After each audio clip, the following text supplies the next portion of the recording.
Yo, what is up, YouTube? Let me just get this off here real quick. Today we're going to react to 25 True Horror Stories Animated. As you guys can see, excuse me, it's a 3-hour long video. We're probably going to only react to about an hour's worth of it. So yeah, anyway, let go without further ado. I'm already subscribed. Around March of 2014.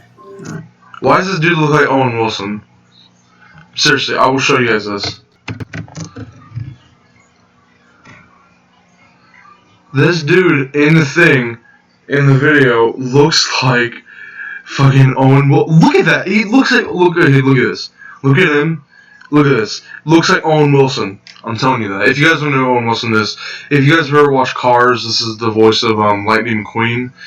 He also played Meet the Parents and Meet the Fockers. He was in a little bit. But yeah, this dude looks like Owen Wilson, which I think is pretty funny. Let me make it full screen too. I started talking to this girl on Tinder. She seemed cool and fun, and after about a week of talking, she suggested we meet up in person. She invited me to this coffee shop. And I accepted. However, the day of, she started messaging me, saying she had something to tell me. Her pictures on Tinder weren't actually of her, and yes, she was a guy. He claimed that he really liked talking to me though, and begged me to still meet up with him. Naturally, I declined.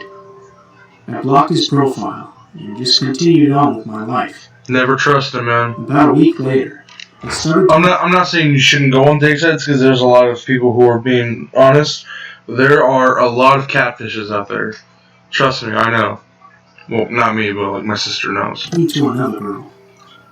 Once again, she seemed cool and fun, and we hit it off right away.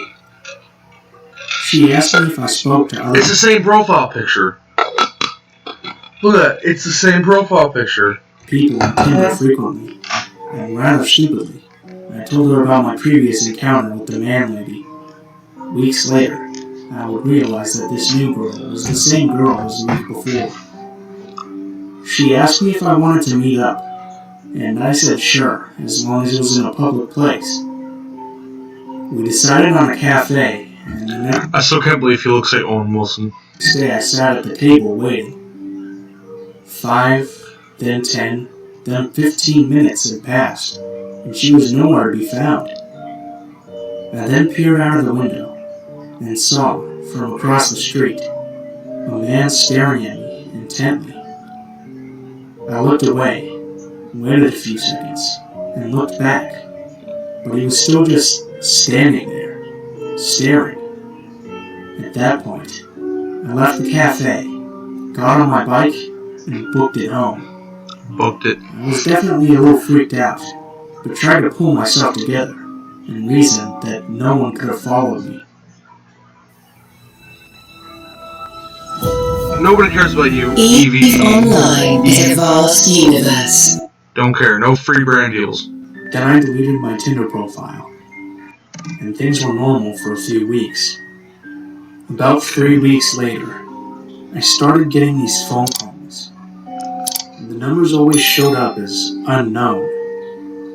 I picked up the first few times to some guy breathing heavily into the phone. I was already a little freaked out. After about a day, I stopped picking up any call unless it displayed the caller's name. Then, I started receiving texts. At first, they were all pretty harmless. Calls for attention, begging me to meet them in person. Then, it changed to very sexual texts, until eventually the messages became... I keep getting texts. Sorry about that, guys. ...threatening, and whoever was messaging me started throwing out my family and friends' names and their whereabouts, saying he or she would get them involved unless I answered. Because they were texting me, I could see a displayed number, but when I called phone providers, they told me the number couldn't be traced, and that it was likely a track phone. Great. That's what sucks, man. Why do they make track phones? I mean, I know they're cheap, but, you know.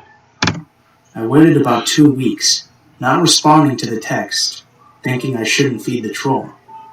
but eventually, it just Isn't the became too best. much. It's hysterical. I started getting upwards of 50 texts and phone calls a day. Oh, God, I would dude. wake Do you know how many texts I get on average a day? I maybe only get about 8 to 10 texts a day. Depends on how much I text people. up to 10 or 20 texts every morning. I then decided just to change my number altogether. This is some stalk The stuff. texting and calls stopped for a while, but sure enough, it started happening again. I called my phone provider, asking if they ever gave out numbers at a user's request, and they said their policy stated that they wouldn't and couldn't unless a valid identification was provided. Then one day, I tried logging onto my Facebook, but was somehow denied. He probably got hacked. Within a day, friends started contacting me, asking me what the hell I was doing, saying that they were getting terrible messages from my account. Exactly. Hacked. You got hacked. In particular, one of my girlfriends was receiving messages about her mom who had died years ago. I apologized profusely and told people what was going on. I contacted Facebook and explained the situation, and they helped me access my account again, Another ad. at which point I had it deactivated for a while.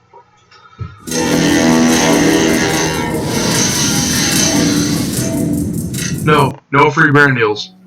Enough was enough at this point. I decided to contact the FBI, explaining what had been going on for over a month now. They documented everything, but told me that since I or any of my friends and relatives were in no immediate danger, they probably wouldn't be able to do anything at all. At this point, I felt stuck. I thought about hiring a private investigator or a hacker. I decided against it, however, and just hoped it would fade out if I never answered.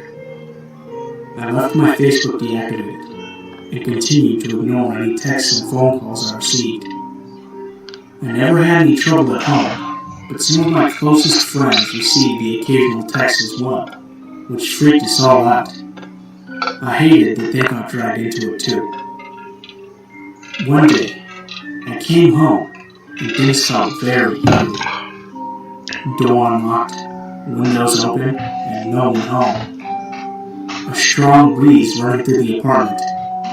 I did a check of the place and found nothing else weird, so I locked everything up and just waited for my roommates to get home. It's been almost 7 months now. The calls and texts have more or less stopped. I'll get an occasional text, but at most 1 or 2 weeks. That's better. At the peak of it, I was receiving almost 100 texts a day. It definitely affected my social and personal life. I became much more weary of the people around me and of my surroundings. I just felt like I couldn't really focus on anything until this all stopped. Work was difficult, though I tried to maintain my composure as best I could. Everything was just weird. Life was weird. I've since stopped using all forms of dating apps and websites. Things are getting back to normal at this point, and I just want to put it all behind me. I'm moving at the end of this year, so it will be nice to have a fresh start in a new place. I'm not going to sit here and say that all dating apps are dangerous and that no one should use them, but definitely cover your bases. Ask more questions before meeting someone. FaceTime them first. Skype. Anything. I was naive about it, and I regret it.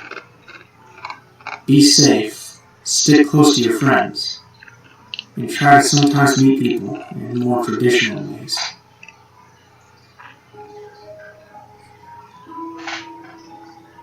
Mm. This mattress and it came in a box, and I was extremely skeptical of a mattress could actually be. Yeah, really, be safe about that, guys. Last night, I was watching That 70s Show reruns. Hey, that's 70s show. I actually got season 1 and 2 on DVD and then the greatest hits one. I'm trying to get all seasons. I freaking love that 70s show. I was heavy and mind in a daze. I was starting to fall asleep, and I woke to what I thought was allowed by the patio door. The chocolate chip cookie I was halfway through slid off my hand, somersaulting down my torso as its noise brought me to an awakening twitch. Just an animal, I thought, with a house settling. Eric Foreman is so goofy. Donna is way out of his league. Eric is lucky. I like this show. Back to sleep. This time from the ceiling. I shrieked. What the hell is that? This time I sit up, with upright posture, like I'm ready to focus on any minute detail that strikes my senses. I turn the kitchen light on, just out of a general state of fear. I'm gonna go get a little snack, guys.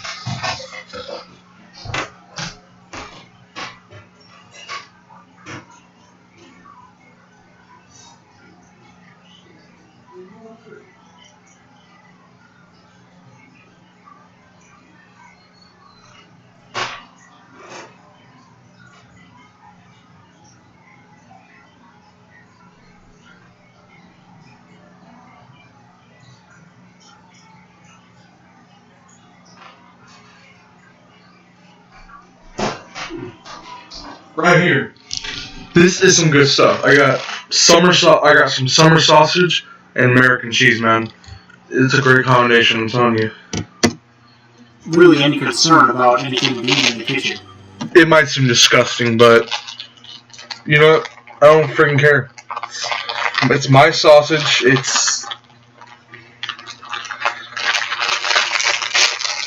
Oh, God. It's my sausage, and I can do whatever I want with it. I check the back deck from the thump from before. That's super weird, I think. Nothing else happens, so I start to relax some. I'm not really worried at this point, but a little on edge. I'm a college student, spending the summer at home with my parents, working in downtown DC.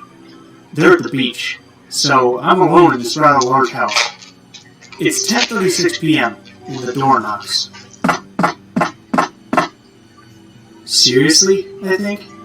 No, again, if I were on the set of a horror movie, or had just been watching something scary for that matter, I would have drawn an immediate connection between the thump noise and the door knocking unusually late at night. But neither of these things applied to me at that moment, so I didn't. I was still kind of anxious about those thumps. But when the door knocked, my attention immediately forgot about the noise that was likely nothing to worry about. Probably a salesperson, or a mailman. I remember one time a few years back, a UPS man rang our doorbell at like midnight to drop something off. I was the only one awake at that time, so that had scared the shit out of me back then. Maybe it was something like that, I thought. Most likely scenario would be my buddy Frank, who considered coming over, but said he was really too tired. He can be a little spacey though sometimes, so I guess he could have changed his mind without telling me. I guess I'd go over there and at least tell whoever the hell it is that I like their privacy. Unless it's Frank, of course. Well, I'll then remind how spacey he can be. A little weirded out by the situation though, I grab the first thing resembling a weapon I can get my hands on. It's an old lacrosse stick. I hold it from the Bitch, really? An old lacrosse stick is your weapon? head with the shaft facing out Get on, cat. like a lightsaber. As I turn the corner to my foyer, I see through the door side windows a pair of skinny legs with odd worn slippers. Oh. Alright, this is weird. That's definitely a skinny chick. Maybe she's confused? Trying to visit a friend and knocked on the wrong house? The house next door is about the same size and doesn't really look a lot like mine, but I don't know what else it could possibly be at this point. All of this enters my mind in a matter of seconds, between my footsteps in the kitchen and the doormat between the front door and the rest of my home. As I stand between the large, modern door and whoever the hell is out there, I leave my lacrosse stick on the ground behind me so the stranger won't see. As my hand floats hesitantly towards the doorknob, I hear a voice coming through the other side of the door. No clear words, just light whispers. I assume someone must be with the slippers girl, because I haven't even opened the door yet, and as far as I can tell, this person hasn't even seen that someone is home. Unless maybe she's talking to herself. That was a thought that didn't cross my mind at all. My hand stopped frozen in air, about halfway between the rest of my body and the door, like I was doing some weird robot dance move. I wait for several seconds, disturbed by the odd synchronization between my movement towards the doorknob and the voice outside. I wait longer. No voices. I take a deep breath through my nose and out through my mouth.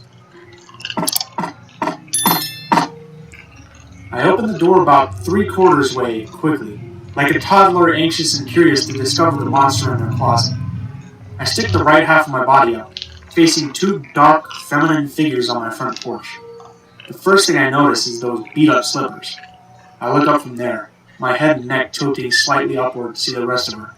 Straight, black hair, uncombed, matted in different directions. She looked sickly, shaking in the cold, with a hooded sweatshirt and tiny khaki shorts. She's about 5'3" and looks 13 years of age, staring straight forward, which, for me, at about 5'9", standing on a raised surface above my lower porch, is at my pelvis. In the dark, I cannot make out the features on her face, but I can tell something about her was awkward. The way she stood there, off balance, her neck tilted to the left side like a chewed-up, overused doll. Before I can react in any way, I observe her partner, about a half foot behind her to the left. A noticeably younger girl, maybe 9 years old, but with about an inch on her older sister, wearing a ragged dark blue shirt, black pants, and rain boots. She had similar black hair, though she didn't have the same bizarre demeanor as her older sister. I look down at these two girls, and I have no idea how long it has been since I opened the door. Have they said anything? What do I say? This is fucking weird. Can I help you two? I mutter out in the tone I typically use talking to kids, but with an undertone of chill in my voice. I stutter somewhat I'm nervous or excited, and here, I could barely make out a word. Hello, sir, please. We're cold, and would like to use the phone.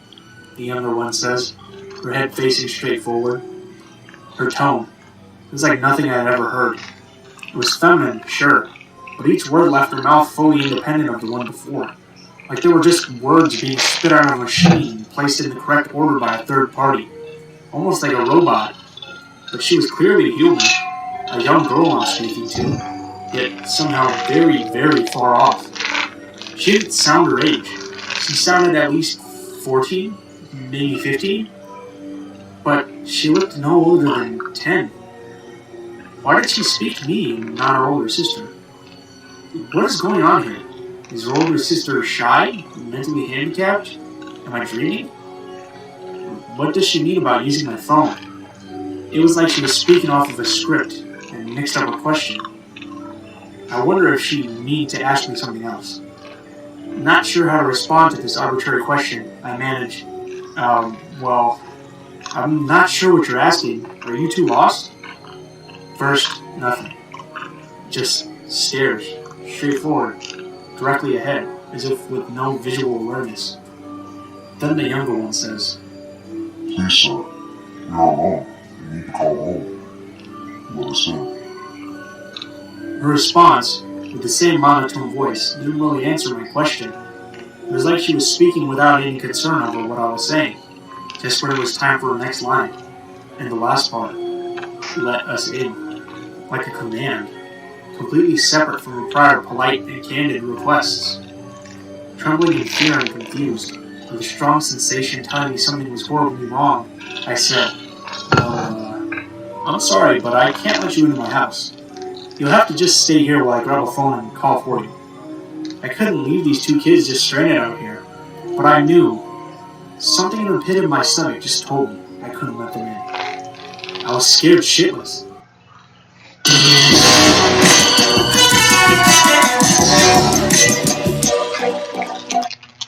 At Vision for Less, it's just the right price. 2 pairs of glasses start under $40, only at Vision for Less. I don't care. The two just looked straight forward, not responding. And suddenly, the older one who has yet to move or say anything changes her expression completely. She squeezes her fists as they shake at her sides as if in great pain, and without moving her face or pale neck, makes a smile, showing all her teeth at once. What the fuck? Sharp, inhuman, like an animal's. At this, I make an obvious, loud scream of terror. The younger one notices my fear and looks up at me, in her pale face, in her eyes. Blackness. Fuck that. Fuck that. No clear iris or retina, like two black marbles. Then I noticed her silent, smiling older sister's black eyes as well. The grotesque nausea fills my stomach, closing in on me, choking me. I'm frozen. I can't manage a scream. I just can't. I'm lost in fear. My entire body speeds up, tingling, numbing, and I lose myself. Finally, after what feels like several minutes, I let out a noise of horror that I don't think I've ever made as I close the door in front of me and retreat to the safety of my house. My body is shaking. I stand, crying, trembling in front of my door. I need to reach my cell phone, which is in the family room, and I can hear that 70s show in the background, which brings me some relief, but it sounds off now, foreign, almost like another language in my fearful state. I need to call the cops. I know that I can't let them in. Get the fuck out of here! I yell while banging on the door in an attempt to scare them off. Undiscernible sounds come from the other side, like animal cries or barks. It doesn't sound like the younger girl.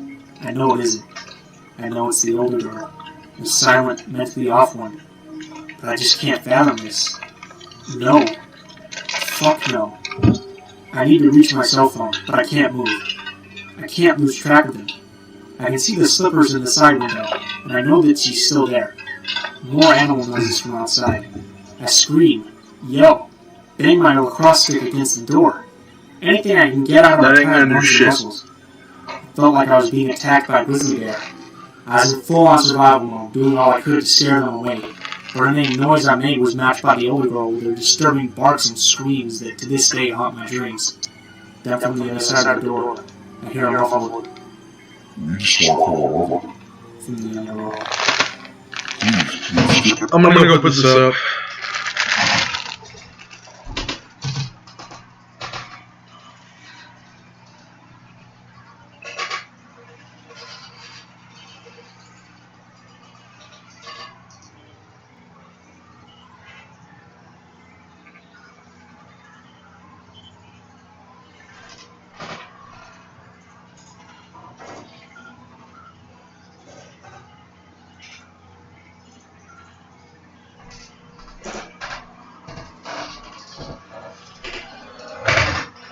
I'm back.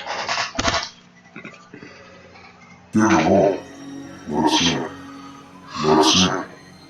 That last part, let us in as the same cadence twice over, like a recording. Please let us in, like a chant. Let us in. Let us in. Let us in.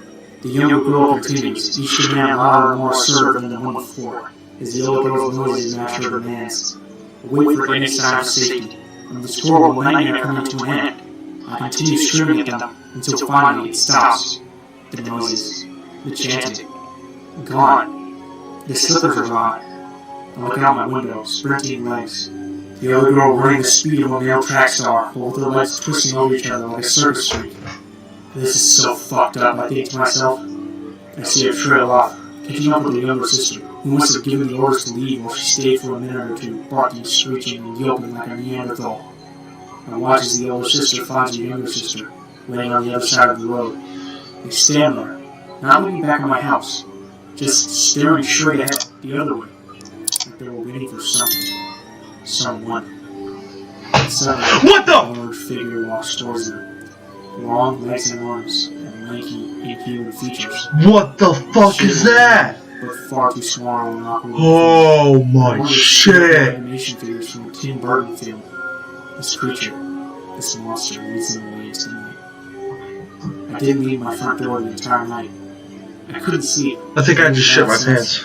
Close family, my girlfriend, and the friends want to believe me. They say they don't think I'm crazy, but I feel they don't actually believe me. This is so fucked up, whatever this is. Whoever they are, it's real.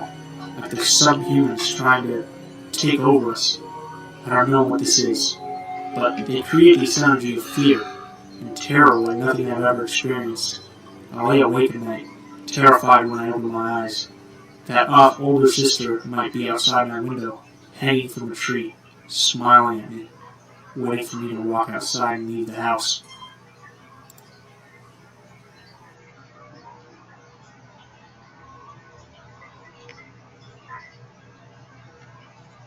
Fuck that, dude.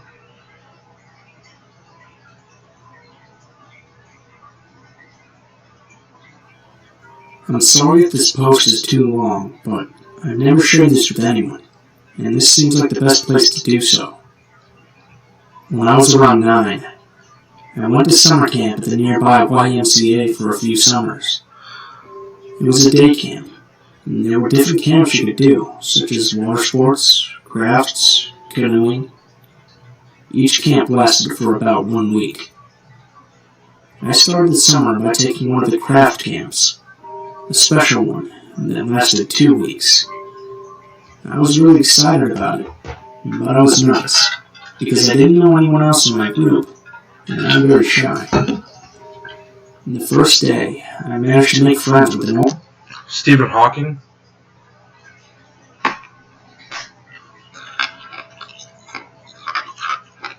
kid who was in a wheelchair. He was 17, I believe. I'm not sure what his disability was, but he was socially awkward, and kind of gave off a creepy vibe. I tried my best to be nice to him, because nobody else talked to him, but eventually he started to make me uncomfortable.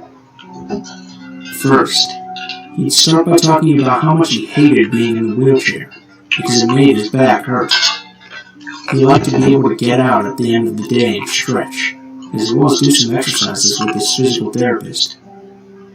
I just smile and nod as he talked about this, not knowing what else to say. At some point, I mentioned to him how I was a dancer and really liked acrobatics class. He asked me to show him some of my moves, so I did a cartwheel. He told me that my legs looked beautiful when I stretched them out like that. Being a kid, I didn't think much of the comment, but I started getting uncomfortable when he began telling me how much he liked my hair, or how white my teeth were, or how cute I was because I was so little. One day, he was talking about stretching outside of his wheelchair, and mentioned how good it would feel if someone were to walk on his back. You'd be perfect, just the right size. Would you do that for me one day? Creepy. I'd love to have you on top of me. He smiled creepily when he said this, so I awkwardly changed the direction of the conversation by telling him how I used to do that for my dad. I was young and stupid, and probably shouldn't have told him that. He got really excited and started talking about how much I love it, and how good it must have felt for my dad.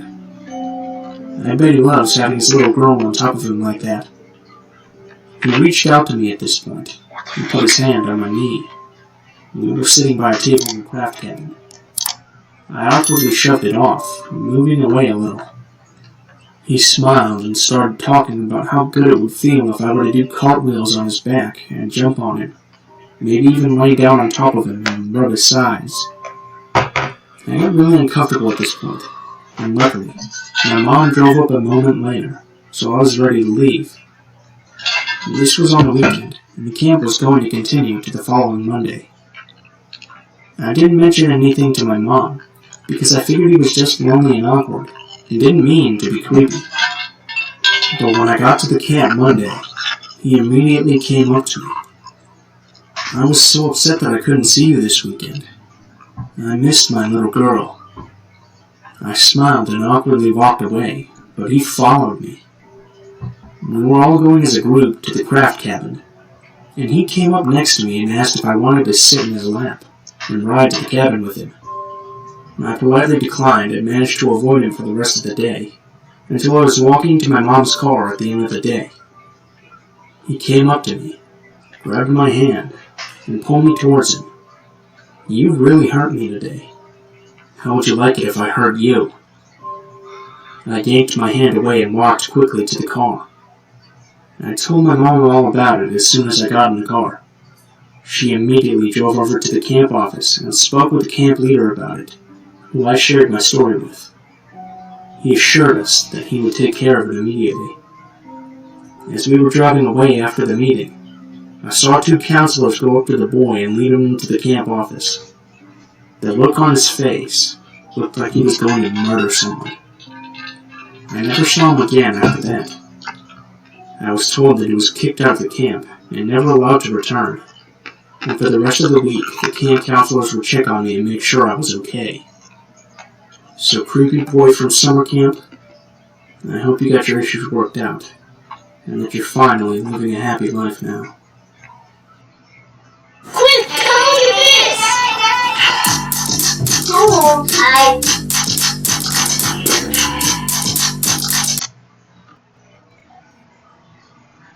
That one's creepy. When I was around 5, my mom, older brother, and I moved into a house of our own. Up until then, we were living with my sister, her husband, and my 2 nephews until my mom got back up on her feet. Even before moving into this new house, I was somewhat of a troubled child, for lack of a better word. I would wake up screaming most of every morning from horrible nightmares. I used to say I would see 2 little girls in the upstairs bedroom. There were no Shining. little girls in the house. It wasn't until years later after we moved that my It's Mrs. Claus. sister had moved and found out that 2 little girls had passed away in the house a few years before moving in. But I'm getting off track here. We moved across town into some fairly decent duplex homes. Would-be spacious 3-bedroom house. We were all excited to finally have our own home, and finally have our own room, no more sleeping on the couch.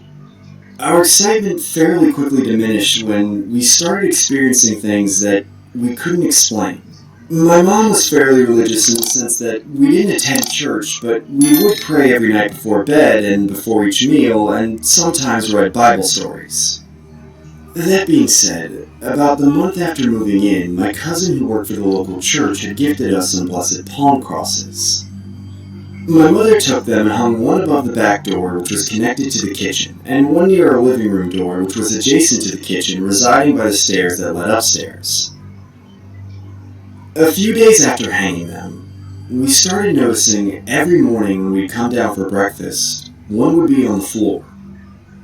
So after a few days, my mother decided to hang them from 2 nails and attach a piece of tape to the back in hopes that they would stop falling off. Thinking that a breeze or something as such knocked them down.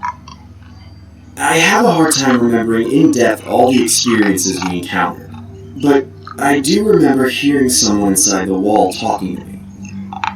My mother was the first to really notice this because I would stop playing with my toys in the living room a few feet from the front of her and look up and say, "It's back," then continue playing.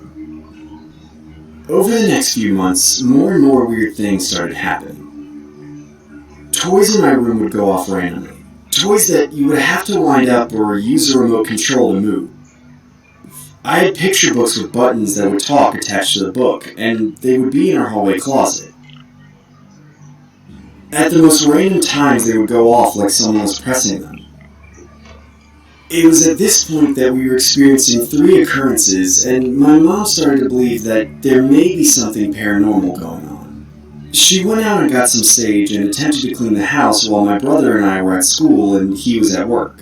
She recounts that she saged the entire house. Living room, kitchen hallways, bathroom, my brother's room, and her room. But as she was entering my room, she got an off-putting feeling. She nevertheless walked in and started to sage my room. As she's walking around my room, she hears someone whisper her name. Deborah. She describes it as a low whisper. She, of course, was on edge, but tried to logically explain it away and finish the saging. Not even 5 minutes after she heard the whisper, she heard another whisper. This time, it was more pronounced. Deborah.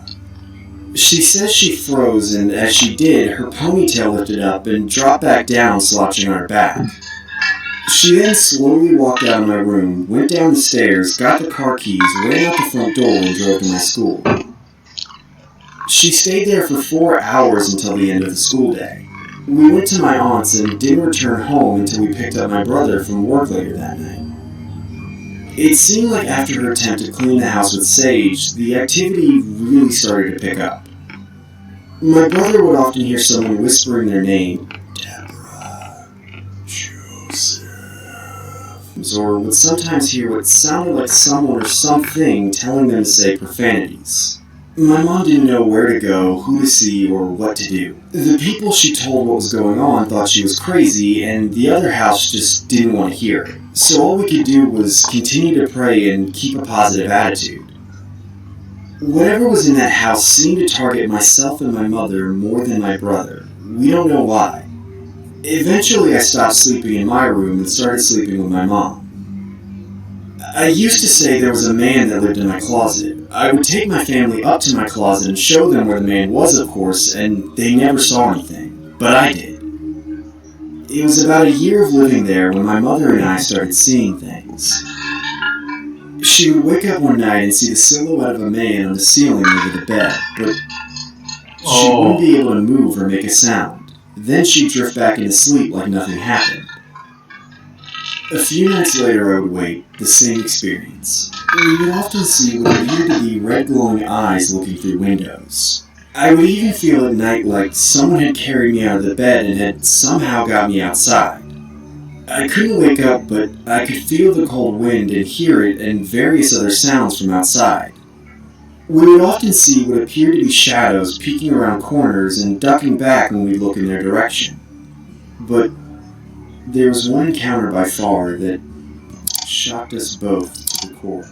One night we're in bed and my brother was working graveyard. I was passed out and my mom, being a mom, couldn't sleep until she knew my brother was home safe. She sat at the foot of the bed, which was about 2 feet away from her small stand that held her old thick Dell computer. She was playing one of the old programmed games when she said she thought she heard something down the hall. She craned her neck to the side to peek down the hall and didn't see anything. Not thinking anything of it, she continued to play the game. That's when she heard the sound again. This time it was louder. She says when she craned her neck around the corner this time, she saw some kind of bony, flesh-colored creature walking from around the corner, as if coming from either the bathroom, my brother's room, or the stairs that were in the middle of the hallway and entering my bedroom. The best way she described it was...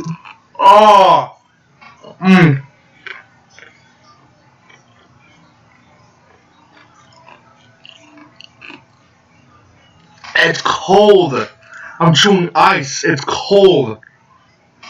It sort of resembled the alien from the movie Aliens. The long pointed head, but smaller, fleshier-like.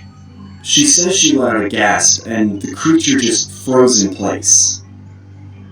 It stopped like it heard the gasp, and slowly turned its head and stared at her with no distinct facial features whatsoever that she could see. She sat there frozen in fear, knowing that it was aware of her presence.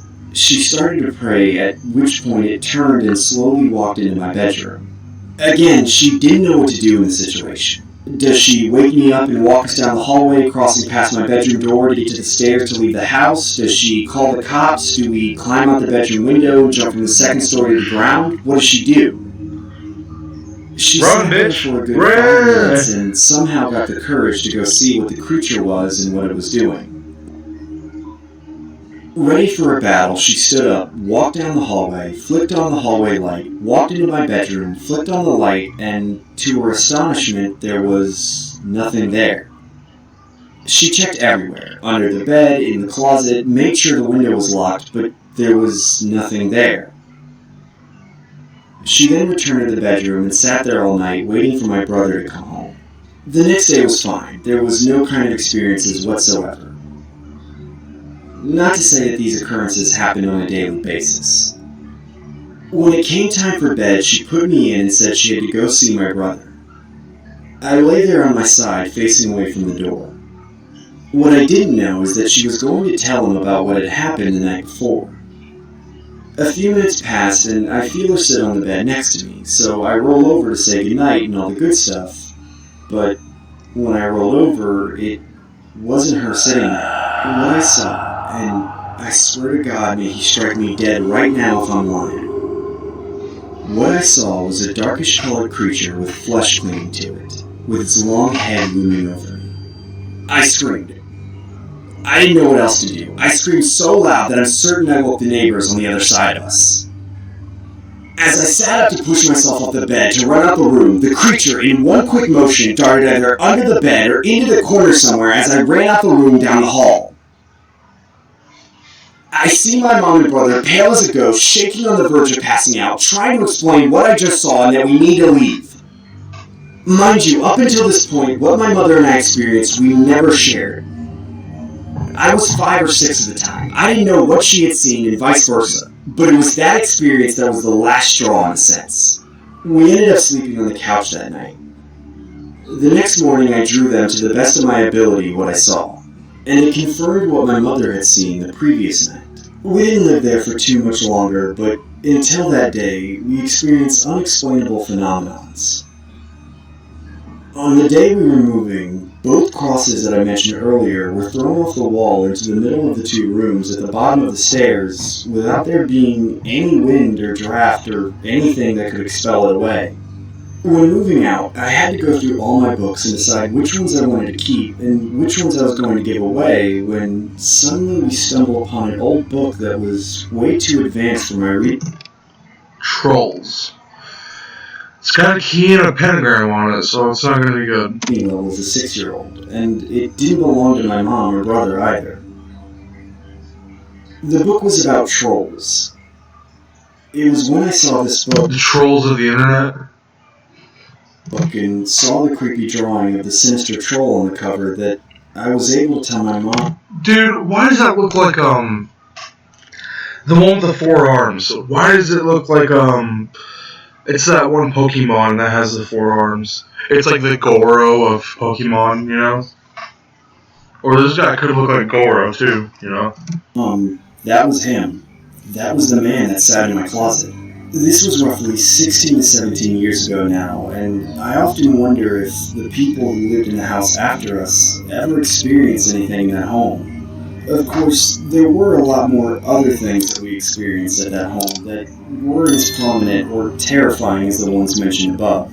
I know this was long, but if you want any more clarity or anything like that, just let me know. I'll be happy to do my best to elaborate further. It feels good to find a place where I can share this encounter and not get judged or looked at as a loony or a liar.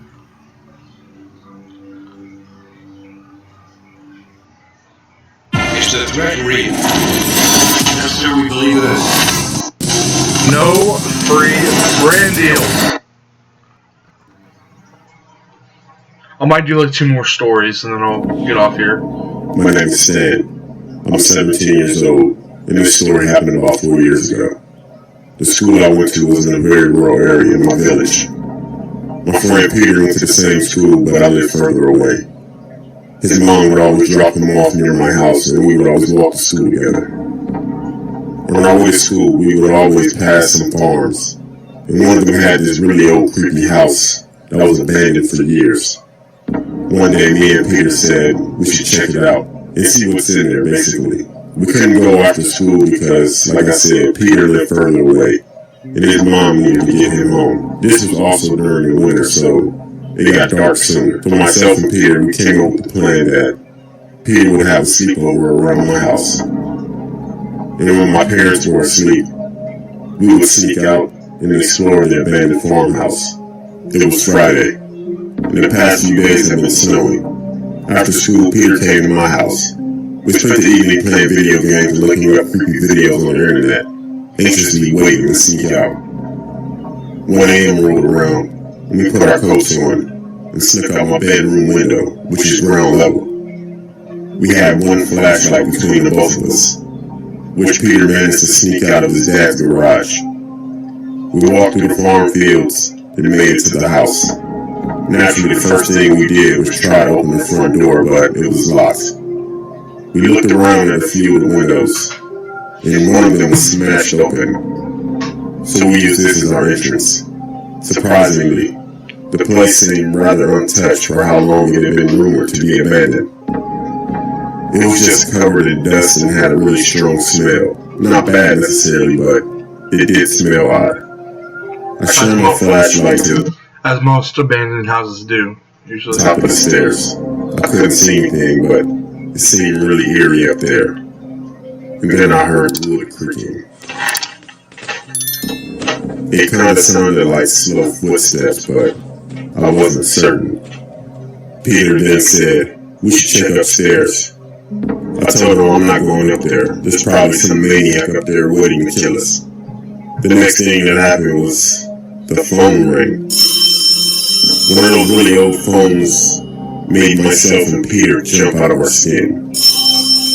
At that time, I didn't think about it, but I thought it was weird of how someone was calling his house and it was abandoned. I picked it up, and I said in a nervous voice, hello? For a second there wasn't any response. And then a man spoke on the other end saying, I'm not a maniac. Why don't you come upstairs and see for yourself?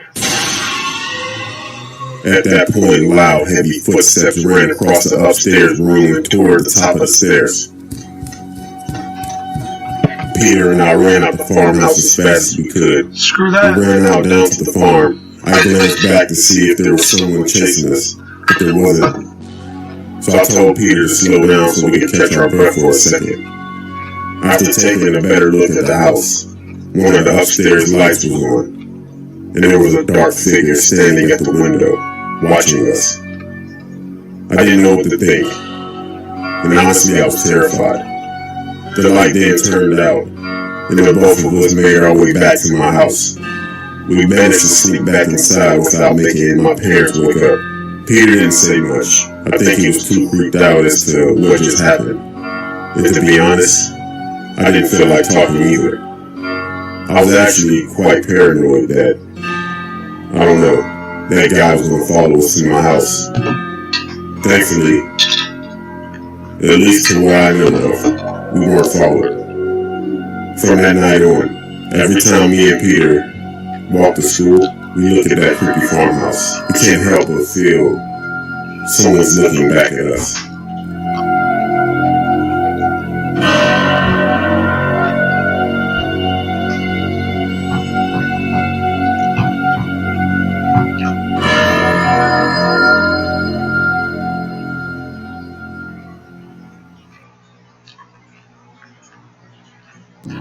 When I was Last story I'll react to today, or I'll just wait till it hits the 1 hour mark.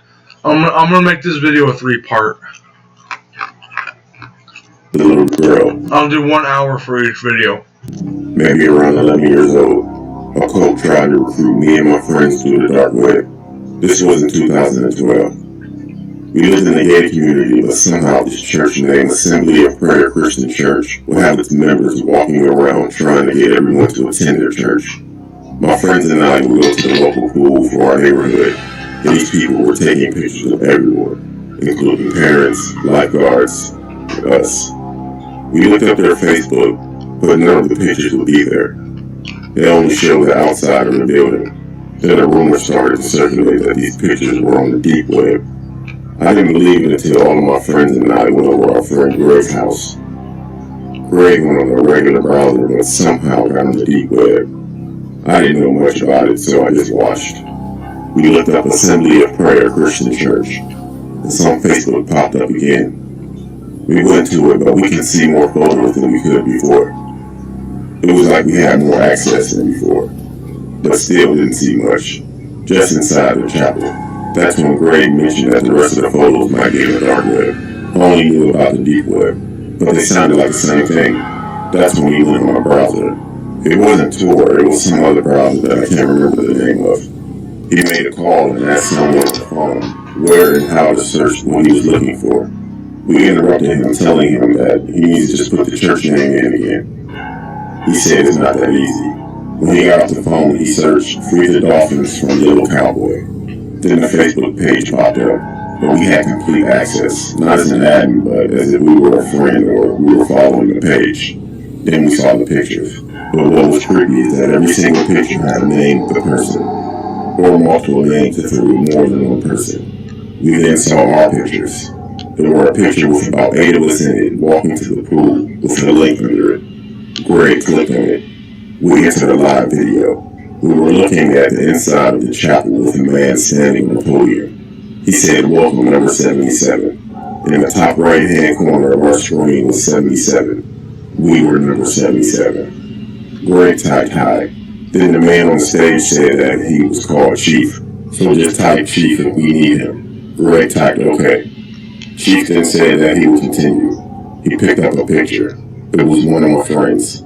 He held it in front of the camera, then everyone in the chat put numbers. I saw a lot of numbers between 1 and 5. A few were higher than 5. Greg looked at us confused.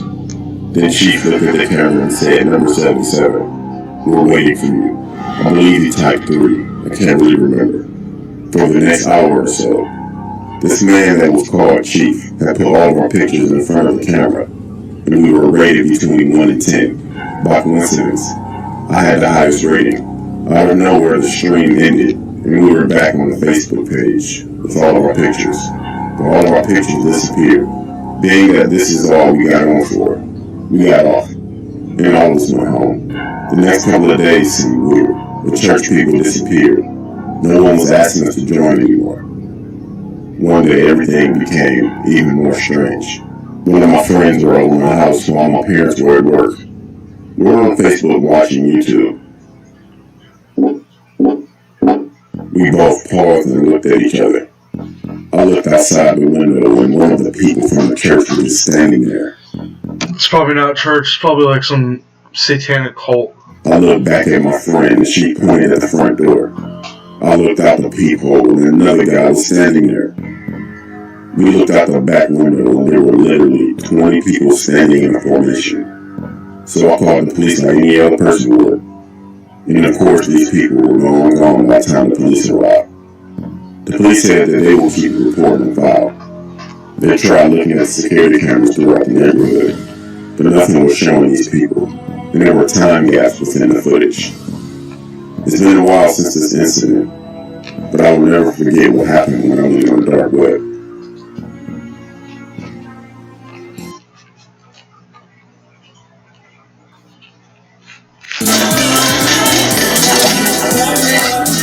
I said no free brand deals. Since when did Moto start making makeup mirror things? Particular encounter still freaks me out. I know how horrible it could have ended, and I sometimes thank my crippling social anxiety, as well as general common sense, for preventing the worst. My freshman year of high school, when I was about 14, proved challenging socially. Afraid to really connect with strangers, I would typically eat lunch by myself or sit in the back of a classroom to avoid detection. I did have a few close friends from band, and I also grew fond of an equally awkward girl in my public speaking class.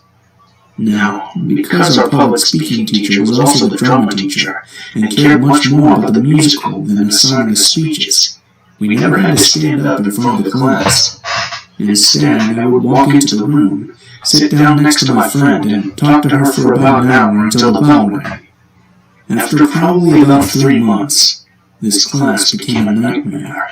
I was walking through the halls one day in between classes when I was approached by a fellow freshman that I knew from band. She handed me a piece of paper and winked at me. "This is from Zach," she said. I believe that I stared at her rather blankly, earning me an eye roll.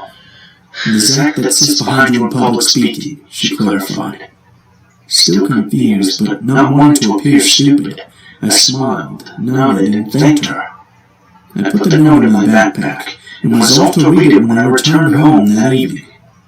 Once in the comfort of my bedroom, I retrieved the note after recalling a very tall and large senior named Zach who did, in fact, sit behind me in that class. I didn't remember ever speaking to him, but thinking it might have been a message from the teacher, I opened the lined paper up. As I skimmed the words, I immediately became uncomfortable. Printed in sloppy handwriting was a cheesy love poem. In it, he described all of my physical features, mentioned my full name, which he spelled correctly, a feat which not many people can accomplish, and professed his undying love. Now, I was very, very confused. I had never even spoken to this kid. I only ever talked to the other freshmen in the class, and I had no account on any social media platform where I could have lifted the information. Even if I did know him, my mental issues would have definitely prevented any sort of long-term relationship. At this point, I was honestly a little more scared of the prospect of having to speak with someone I didn't know than the actual poem, but I still began to skip that particular class. After not attending public speaking for a good 2 weeks, I was eventually approached by a girl I knew from band, a fellow clarinet player by the name of Corey. "Aren't you been ditching?" she said with a bit of a smirk. Good girls don't ditch. When I just laughed and shrugged, she continued. Well, your boyfriend thinks you're avoiding him. What? That Zach guy? He's definitely not my boyfriend. I have some classes with him too. I think he's a nice guy. You should give him a chance. He likes you a lot. I wanted to end the conversation. I just said that I would think about it and walked away. I think that Coney told Zach what I had said, and things started to escalate. I received a similar poem taped to my locker a few days later, and I began to see Zach standing outside my classes as I left. Because he was blocking the door, I had no choice but to talk to him. I don't remember the exact conversation, but I remember that he pulled out a large black binder and handed it to me. He told me that he was a writer, and that all the pages were filled with poems for me. After flipping through some very cringe-worthy writing, I believe that I thanked him, not wanting to hurt any feelings. He interpreted this as a go-ahead for a kiss, and I became pinned to a wall. And this guy was well over 200 pounds, so he had quite the advantage physically against a small 14-year-old girl. When he finally came up for air, smiling like he had just won the ultimate prize, I told him that I was running late for my next class and he released me. I felt assaulted and even more freaked out, but I never told anyone about this. I never told anyone even when he began to wait for me by my brother's car. He went to the same school and drove me home. I never told anyone even when I saw Zach walking through my neighborhood, staring at houses intently like he was trying to figure out which one was mine. I had to change all of the routes I took to get to my classes, and I would sneak out back doors just to avoid him. I guess I figured that the school year was almost over, and once he graduated, my problems would resolve themselves.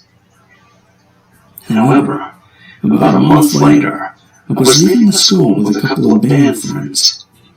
It was around midnight after a musical performance. I was in the pit orchestra, and we were going to grab a bite to eat at a village inn. As I made my way to my friend's car, I felt hands grasp me around my waist. Spinning around in fright, I had noticed Zach had pinned me against a different car. I haven't seen you in a while, he said, but that's okay. Love transcends time. I think I just smiled uncomfortably and said something about being busy with the musical. He ran a hand up my back and wrapped it around the back of my neck. I know you're super busy, and that got me thinking. I love you more than anything, and I know that we're young, and I know that I don't have a ring, but please run away with me. Please marry me. Completely stunned and paralyzed, one of my friends arrived. She overheard the conversation and picked up on how freaked out I was, and she swooped in. Hey, she said, we have to leave right now. Sorry. My mom wants me home in like 5 minutes, and she'll not be happy if I'm late. Come on. She grabbed my arm and wiggled my body free from Zach. Wait, so will you? Zach asked as my friend dragged me away. I said something stupid about having to think about it, and I made my way into my friend's car without any other problems. We laughed and joked about it later, but it scared me enough to take my cautiousness to the next level. For the rest of the school year, I made complex plans on how to travel between classes so I wouldn't have to see him, and I made sure that I walked to and from any car with a group of people. Again, I never told anyone, even though an 18-year-old adult man proposing to and stalking a young girl was more than not okay. I wish I had, though, and I wish it had ended there. A few years ago, when I was about 21, I was scrolling through my Facebook page when, all of a sudden, messages from people I hadn't talked to in years began flooding in. They all said something along the lines of, "Holy shit, this is creepy. Oh my god, are you okay?" And they included links to a news article. Apparently, Zach had been arrested for the... Oh, wow. Oh shit, hardcore. Sick. Shame on you. possession of child pornography. And for more... He wasn't caught with possession of child pornography. He was caught with possession of hardcore child pornography, which is Way worse. Who counts a molestation against a minor? A couple of the girls mentioned in the article I even knew from high school. Sick. I was pretty decent friends with them too, even though they were freshmen when I was a senior. I just hoped that he didn't hurt them because they were friends with me. He's in jail now for a very long time. However, if you search my name through Google, you'll still find books that Zach actually published, containing hundreds of poems that he dedicated to me. But honestly, I'm just glad that he's locked up and unable to harm any more girls. That one's really weird. Alright, last story. Sorry guys, I can't come to lunch. Last story. Preface this by saying that this story happened when I was a lot younger and less worldly wise about the creeps of the world. Had I known what I know now, this story would have ended before it even began. This story begins when I, a 16-year-old girl, got bored one day and decided to download a version of the Tinder app. After a couple of swipes, the guy's face popped up, and what intrigued me was that he didn't have his name in his profile. Think MS Park instead of Mark. Now, he didn't seem like a rapper, so I swiped right out of curiosity. We matched straight away and began talking. Just your average run-of-the-mill conversation. What do you do for fun? Been to any parties recently? That kind of thing. After a bit of digging, it emerged that he went to the school at the bottom of my road, so we arranged to meet that weekend. At this point, I didn't even know his name, but felt too awkward to ask it after we'd been talking for all this time. Saturday came, and Mark turns up about 20 minutes late. He's carrying a rose, presumably to make up for the fact that he's only around 5'2", which had been cleverly omitted in the photos he posted. I'm not usually into short guys, but I humored him, and we went and sat in a park in the town center to talk. You're barely taller than him, so... We talked for about 2 hours about everything and nothing at all, until Mark asked me if he could be so bold as to kiss me. I was flattered, but declined. He persisted, saying that it was very important, until I lost my temper finally and asked him why.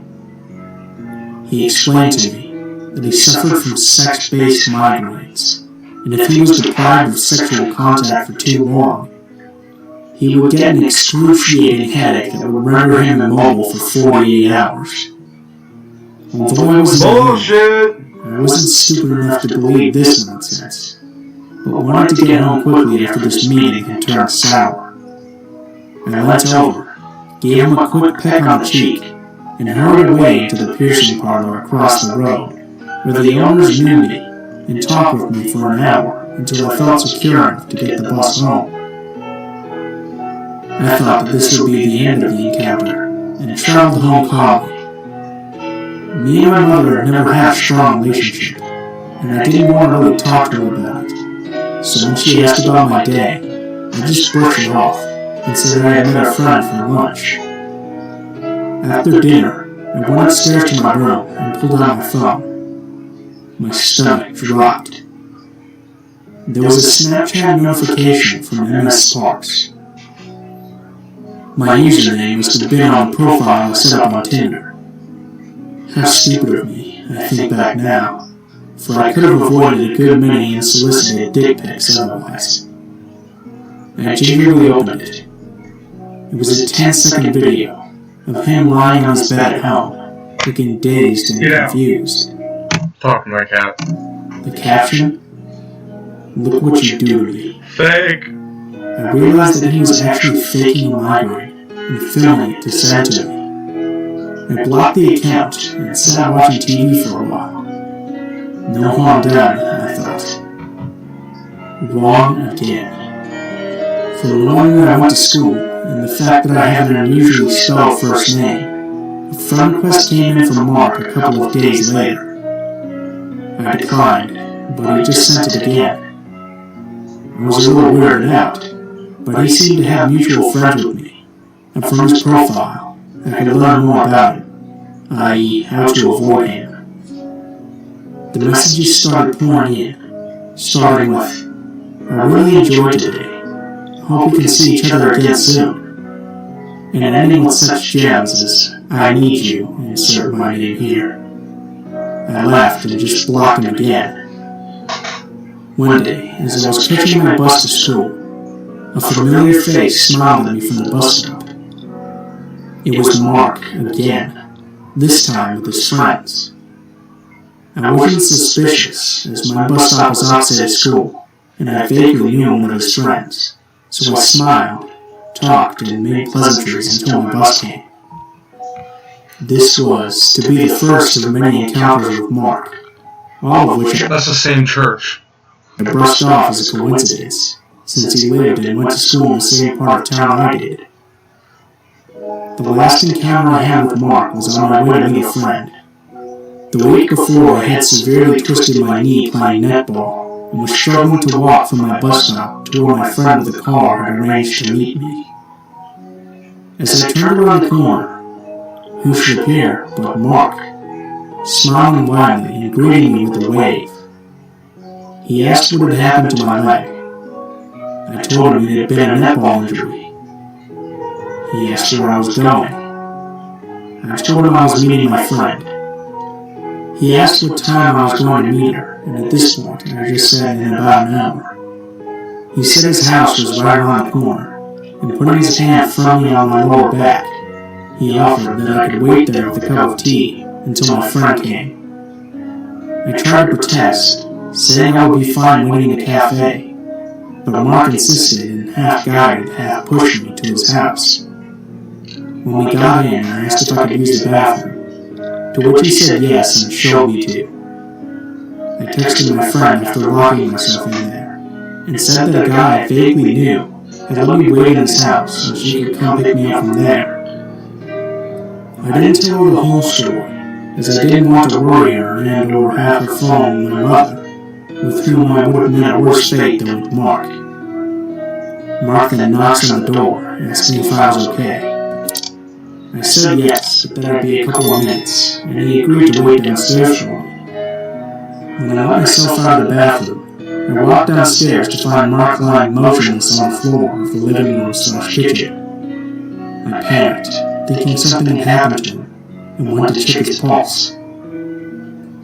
As I reached down, his hand shot out to feel my breast through my shirt, and he weakly croaked out, "Need release." I batted his hand away, and tried to stand up to get him a glass of water.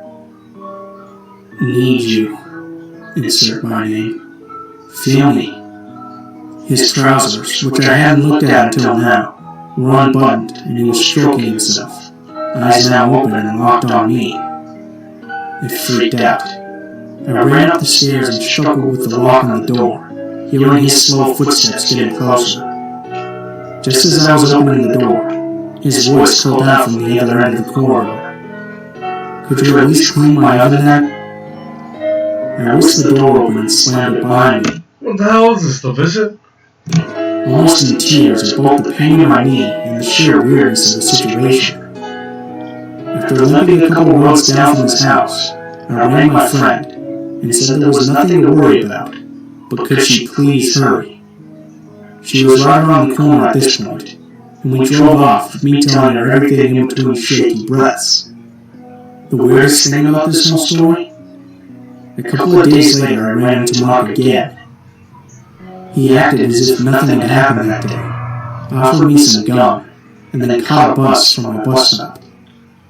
It was almost as if he didn't even remember anything from that day, and I sure as hell wish I didn't. I haven't seen him around in some time, but that could just be because he's gone off to university. Well, that's going to be it for today, guys. Make sure to like my videos, subscribe, whatever. And I will see you guys next time. Bye-bye.